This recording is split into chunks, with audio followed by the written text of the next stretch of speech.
Hello friends, स्वागत है आप सभी लोगों का हमारे चैनल कुका स्टडी में। मैं कमल बेस्ट। इस वीडियो के माध्यम से दोस्तों आप यहाँ पर कराऊंगा आर्मी जनरल साइंस का दोस्तों पार्ट नंबर 10, यानी कि यहाँ पर आपको सामान्य विज्ञान का भाग नंबर 10 मिलेगा।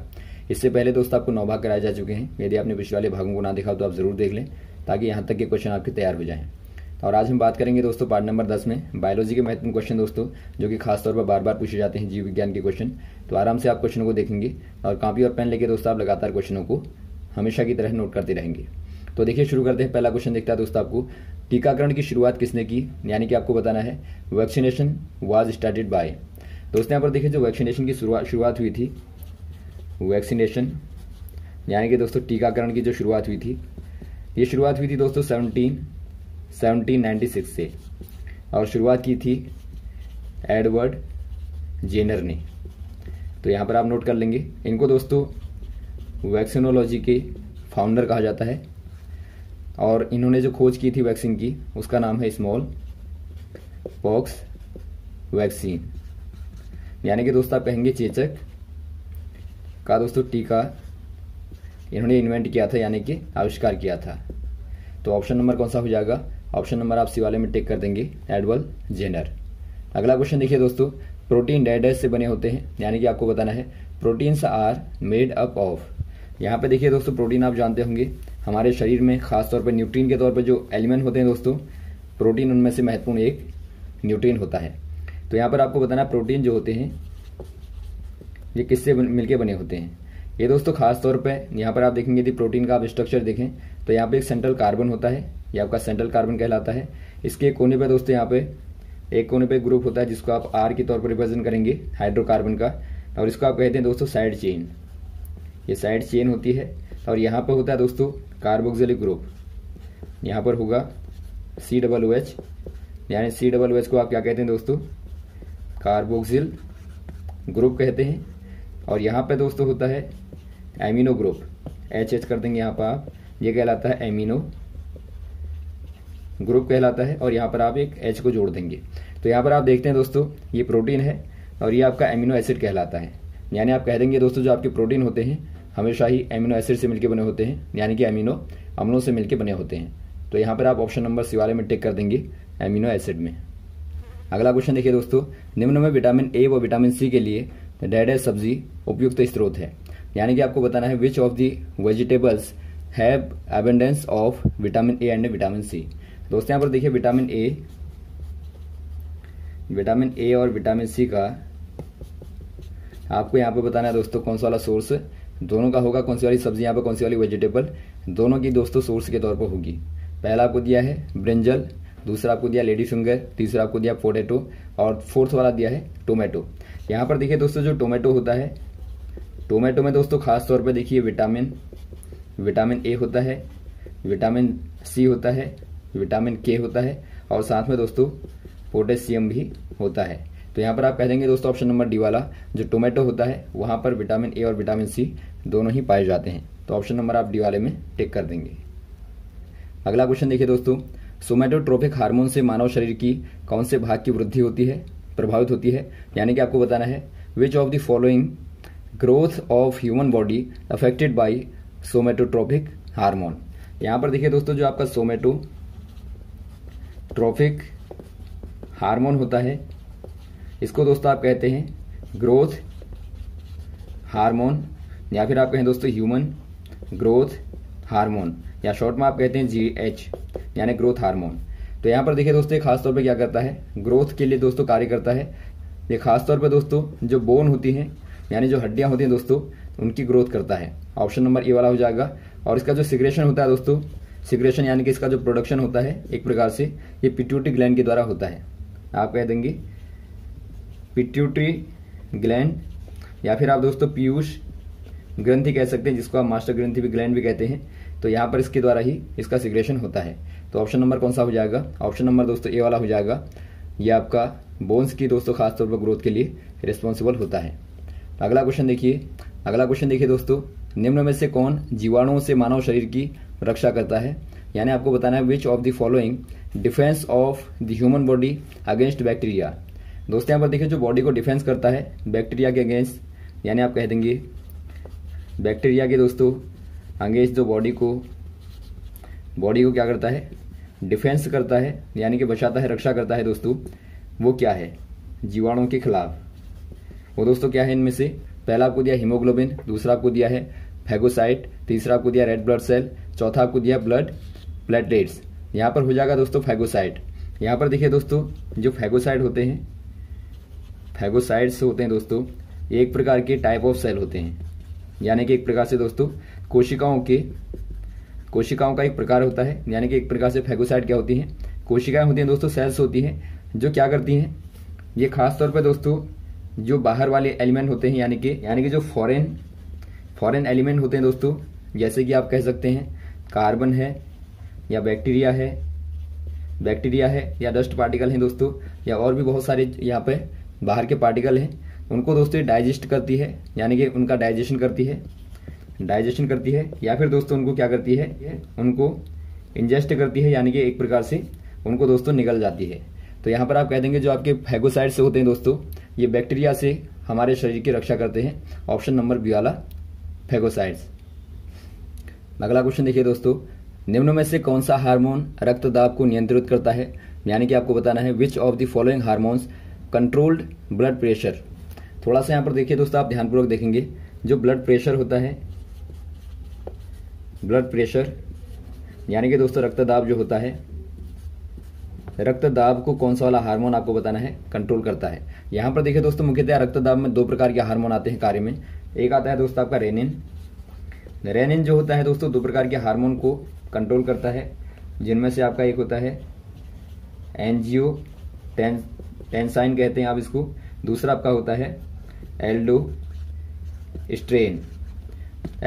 और एंजियोटेंसाइन होता है, दो हार्मोन होते हैं, इनको दोस्तों कंट्रोल करता है। और ये क्या करते हैं दोस्तों, ये हमारे ब्लड में एक प्रकार से, या फिर आप कहें बॉडी में दोस्तों, सॉल्ट होता है, जो सॉल्ट और जो वाटर होता है उसकी दोस्तों मात्रा को, यानी कि उसकी क्वांटिटी को कंट्रोल करते हैं। और साथ में जो आर्टरीज होती हैं दोस्तों, जिनमें ब्लड का सर्कुलेशन होता है, उनके साइज को भी एक प्रकार से कंट्रोल करते हैं। तो एक प्रकार से आप कहेंगे जो आर्टरीज होती हैं उनके साइज को कंट्रोल करता है, और साथ में सॉल्ट और वाटर की दोस्तों जो बॉडी में मूवमेंट होती है उसको भी ये कंट्रोल करते हैं। तो पहले तो आपके हो गए दोस्तों, यहाँ पर आपको इनमें से दिया नहीं है। और एक सेकंड वाला होता है आपका, वो आपका होता है वैसोप्रेसिन कहते हैं, या फिर आप इसको कहते हैं दोस्तों एडीएच का फुल फॉर्म होता है एंटी ड्यूरेटिक हार्मोन, यानी जो एंटी ड्यूरेटिक हार्मोन यानी कि एडीएच होता है दोस्तों, इसी को आप वैसोप्रेसिन कहते हैं। ये क्या करता है दोस्तों, ये बॉडी में एक प्रकार से जो ब्लड प्रेशर होता है दोस्तों, उसको कंट्रोल करता है, किडनियों के ऊपर काम करके, किडनीज के ऊपर काम करके दोस्तों। और जो वेसल होती हैं, ब्लड वेसल होती हैं, उनके ऊपर दोस्तों कार्य करके ये एक प्रकार से ब्लड के वॉल्यूम को और ब्लड के प्रेशर को कंट्रोल करता है। तो यहाँ पर आप कह देंगे दोस्तों वैसोप्रेसिन हो जाएगा ऑप्शन नंबर ए वाला। या वैसोप्रेसिन की दोस्तों जगह पर आपको हो सकता है एंटी ड्यूरेटिक हार्मोन भी दिया हो सकता है, तो आप इसको भी याद रखेंगे। तो ऑप्शन नंबर ए वाला हो जाएगा। और एक हार्मोन दोस्तों बार बार ये भी आता है, जो आपका एस्ट्रोजन यहाँ पर दिया है, या फिर आपका टेस्टोस्टेरोन। ये क्या है दोस्तों, एस्ट्रोजेंस जो होते हैं एक प्रकार से ये सेक्स फीमेल हार्मोन होता है, सेक्स फीमेल हार्मोन। और टेस्टोस्टेरोन एक प्रकार से मेल सेक्स हार्मोन होता है, तो आप इनको भी याद रखेंगे। अगला क्वेश्चन देखिए दोस्तों, नाइट्रेट्स को मुक्त नाइट्रोजन में बदलने में किसकी भूमिका होती है, यानी कि आपको बताना है which of the following organism has a role in converting nitrates to free nitrogen. दोस्तों यहाँ पर देखिए आपको बताना है जो नाइट्रेट्स होती है, नाइट्रेट्स को दोस्तों फ्री नाइट्रोजन में, यानी एक प्रकार से मुक्त नाइट्रोजन में दोस्तों, नाइट्रोजन में बदलने में किसका योगदान होता है, इनमें से आपको बताना है। दोस्तों यहाँ पर देखिए जो नाइट्रेट होती है, आप जानते होंगे जो प्लांट्स होते हैं दोस्तों, पौधे होते हैं, उनके लिए खास न्यूट्रिएंट के तौर पर नाइट्रोजन आवश्यक होती है। और ये नाइट्रोजन को दोस्तों नाइट्रेट के फॉर्म में लेते हैं। कहाँ से लेते हैं, जमीन से लेते हैं। और जो नाइट्रेट होती है दोस्तों, उसको नाइट्रोजन में कन्वर्ट करने वाला एक बैक्टीरिया होता है, यानी कि जीवाणु होता है दोस्तों। इसको आप बोलते हैं राइजोबियम। क्या बोलेंगे आप, राइजोबियम बोलते हैं, जो कि दोस्तों एक प्रकार से खास तौर पे पौधों की जड़ों में पाया जाता है। आपने दालों की जड़ों में देखा भी होगा दोस्तों, छोटी छोटी गांठें होती हैं, और गांठों के अंदर ही आपका ये बैक्टीरिया पाया जाता है, इसको आप राइजोबियम कहते हैं। तो ऑप्शन नंबर आपका डी वाला हो जाएगा। ये दोस्तों नाइट्रेट को नाइट्रोजन में कन्वर्ट करता है। अगला क्वेश्चन देखिए दोस्तों, जैविक सिद्धांत तथा उनके देने वाले वैज्ञानिकों के सही मिलान को चुनिए। यानी कि आपको बताना है select correct match of the biological theories and scientist. दोस्तों यहाँ पर देखिए बहुत ही महत्वपूर्ण क्वेश्चन है, ये बार बार आते हैं दोस्तों इनके आधार पर कि बताइए ये वाला सिद्धांत किसके द्वारा दिया गया, यानी कि ये वाला प्रिंसिपल या फिर आप कहें लॉ दोस्तों किसके द्वारा दिया गया। पहला आपको दिया गया है दोस्तों लॉ ऑफ इनहेरिटेंस। यहाँ पर देखिए आपका लॉ ऑफ इनहेरिटेंस, यानी कि दोस्तों आप कह सकते हैं विरासत का सिद्धांत, या फिर आप कहें दोस्तों उत्तर जीविता का सिद्धांत। यानी एक प्रकार से आप कहते हैं दोस्तों जो लगातार वंशों में चला आ रहा होता है उसी का जो विरासत होती है आगे वाली प्रतिजीवी में या आप कहें स्पीसीज में दोस्तों, ये वाला प्रिंसिपल किसने दिया, ये आपका दोस्तों दिया गया था मेंडल के द्वारा। मेंडल के द्वारा दोस्तों दिया गया था, जिनको कहा जाता है फादर ऑफ जेनेटिक कहा जाता है, यानी कि जेनेटिक के दोस्तों फादर कहा जाता है। तो इनके ही द्वारा ये वाला प्रिंसिपल दिया गया था। तो यहाँ पर आपको लेमा लिख के दिया है, तो ये आपका गलत हो जाएगा। अगला आप देखेंगे दोस्तों थ्योरीज ऑफ ऑर्गेनिक इवोल्यूशन, ये किसके द्वारा दिया गया था दोस्तों, थ्योरीज ऑफ ऑर्गेनिक इवोल्यूशन। यानी कि आप कह सकते हैं दोस्तों जैविक विकास का सिद्धांत। इसके अंदर क्या आता है दोस्तों, जीवों का लगातार जो विकास हुआ है लगातार क्रम में। आप जानते हैं कि जैविक विकास किस प्रकार से हुआ था। मानव के ही बारे में पहले बताया जाता है कि वो पहले एक प्रकार से जमीन पर चलने वाला था 4 पैरों से, बाद में थोड़ा सा खड़ा होना शुरू किया और बाद में एक प्रकार से आदमी के रूप में हमें दिखता है। तो ये दोस्तों एक प्रकार से क्या है, जैविक विकास का एक क्रम है। तो ये थ्योरी किसके द्वारा दी गई दोस्तों, ये दी गई थी चार्ल्स डार्विन के द्वारा। तो आप डार्विन कह देंगे, यहाँ पर आपको डार्विन दिया है तो ये आपका बिल्कुल सही है। वैसे अगला वाला देखेंगे दोस्तों आप थ्योरी ऑफ नेचुरल सिलेक्शन। यहाँ पर आप देखेंगे थ्योरी ऑफ नेचुरल सिलेक्शन, यानी एक प्रकार से आप कह सकते हैं दोस्तों प्राकृतिक चयन का सिद्धांत। प्राकृतिक चयन का सिद्धांत, इसके अंदर क्या आता है दोस्तों, इसके अंदर आता है कि अलग अलग प्रकार के जीव अलग अलग जगहों पर जाके दोस्तों एक प्रकार से टाइम के अकॉर्डिंग और प्लेस के अकॉर्डिंग यानी कि स्थान के अनुसार उनके आकार में परिवर्तन हो जाता है। आपने देखा होगा यदि आप एक चिड़िया को देखें दोस्तों, यदि आप भारत में देखेंगे तो भारत में कुछ अलग होगी और वहीं आप दोस्तों अलग दक्षिणी देशों में चले जाएंगे तो वहां पर कुछ अलग दिखाई देगी। वैसे आप अलग अलग प्रकार की जगहों पर जाएंगे तो वहां की दोस्तों भौगोलिक परिस्थिति के आधार पर यानी कि जो आपकी ज्योग्राफिकल कंडीशंस होती हैं उनके आधार पर दोस्तों उसमें चेंज हो जाता है। यानी आप कहते हैं कि प्राकृतिक चयन के आधार पर दोस्तों उनमें चेंजेस आते हैं। तो ये किसके द्वारा दिया गया था, ये भी दोस्तों डार्विन के द्वारा ही दिया गया था। चार्ल्स डार्विन के द्वारा दोस्तों प्रिंसिपल दिया गया था। तो यहाँ पर आप कह देंगे डार्विन के द्वारा दिया गया था। यहाँ पर आपको मेंडल लिख के दिया है तो ये गलत होगा दोस्तों। नेक्स्ट वाला आपको दिया दोस्तों जर्म प्लाज्म सिद्धांत। यहाँ पर आपको दिया है जर्म प्लाज्म थ्योरी। यहाँ पे देखिए दोस्तों आपका जो जर्म प्लाज्म थ्योरी है ये क्या कहती है, ये कहती है कि जो जर्म प्लाज्म होता है एक प्रकार का मटेरियल होता है, यानी कि germ plasm is a hereditary material, यानी एक प्रकार से आनुवंशिक पदार्थ होता है जो कि दोस्तों which is passed from generation to generation, यानी एक प्रकार से दोस्तों जो पीढ़ियों से पीढ़ियों में लगातार पहुंचता है उस प्रकार का क्या होता है, एक हेरिडेटरी मटेरियल होता है। तो यही दोस्तों एक प्रकार से जर्म प्लाज्म का थ्योरी कहती है, यानी कि एक प्रकार से दोस्तों क्या होती है, हेरिडिटी की ही थ्योरी है। तो यहाँ पर आप कह देंगे किसके द्वारा दी गई दोस्तों, ये दी गई है विस्मान के द्वारा। यहाँ पर आपको देखिए विस्मान दिया है तो यहाँ पर भी दोस्तों आपका डी वाला भी ठीक है। तो यहाँ पर आप देखते हैं डी वाला दोस्तों और बी वाला दोनों ही ठीक है। तो ऑप्शन नंबर आपका ई वाला हो जाएगा, बी एंड डी बोथ। हमने दोस्तों यहाँ पर एक एक्स्ट्रा ऑप्शन लिया है ताकि आपको यहाँ पर ज्यादा से ज्यादा प्रिंसिपल क्लियर हो जाए। तो यहाँ पर आप कह देंगे दोनों ही दोस्तों थ्योरियां ठीक है, बी और डी।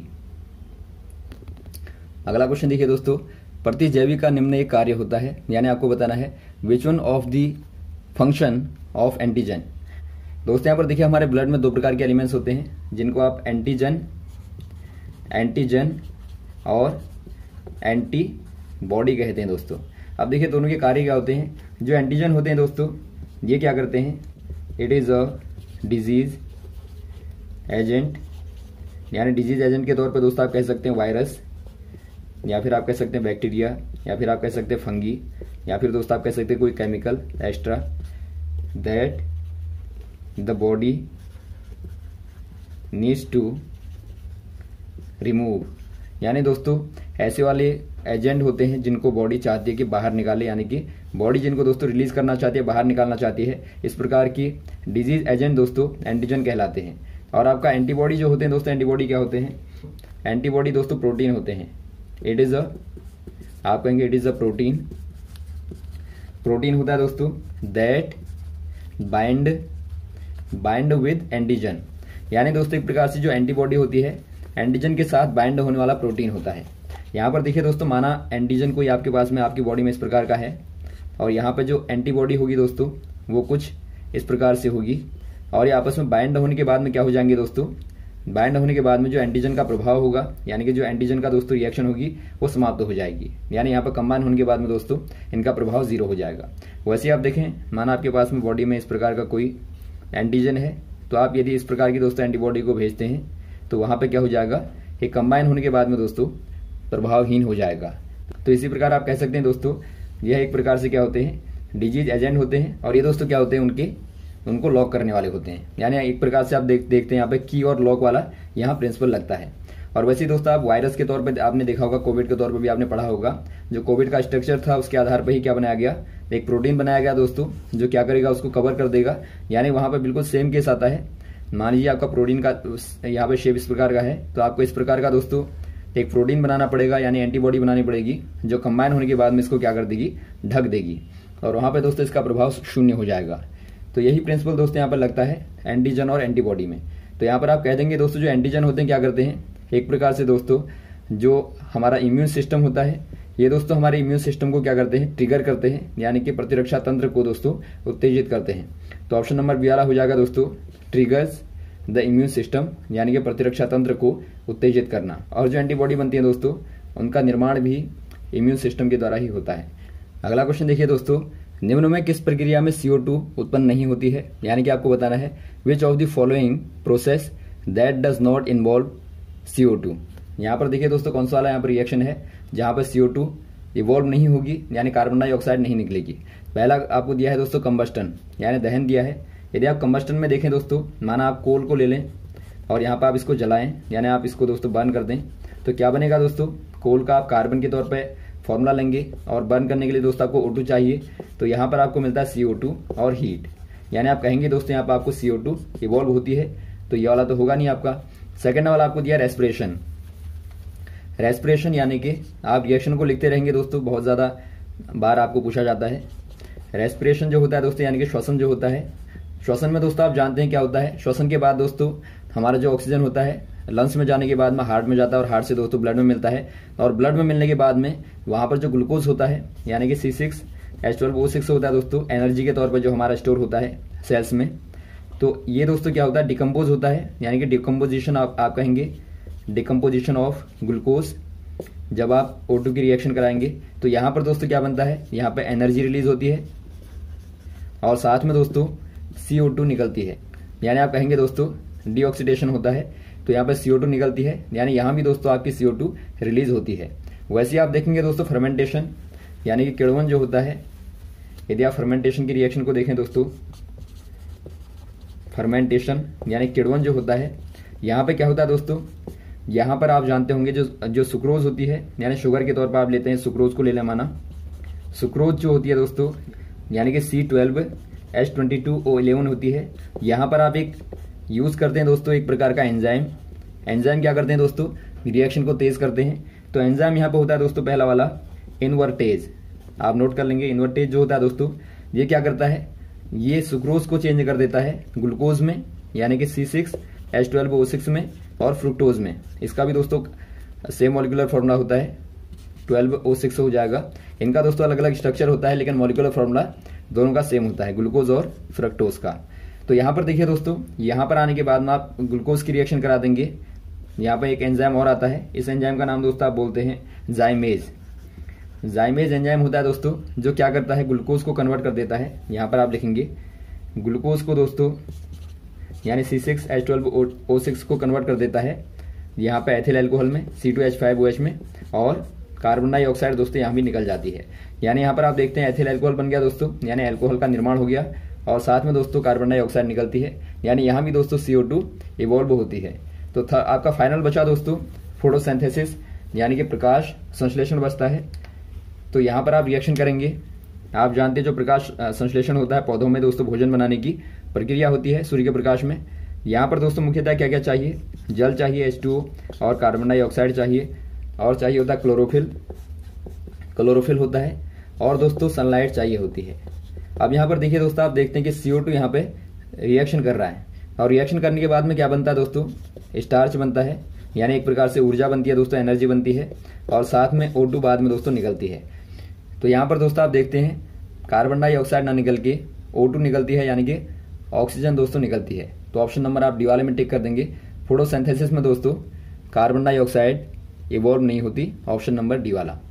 तो यहाँ तक दोस्तों आप क्वेश्चन को तैयार करेंगे, उम्मीद है आपको समझ में आए होंगे, और भी इस प्रकार के क्वेश्चन को आपको लगातार बताते रहेंगे, हमारे साथ भी बने रहेगा। ओके, थैंक्स, जय हिंद, जय भारत।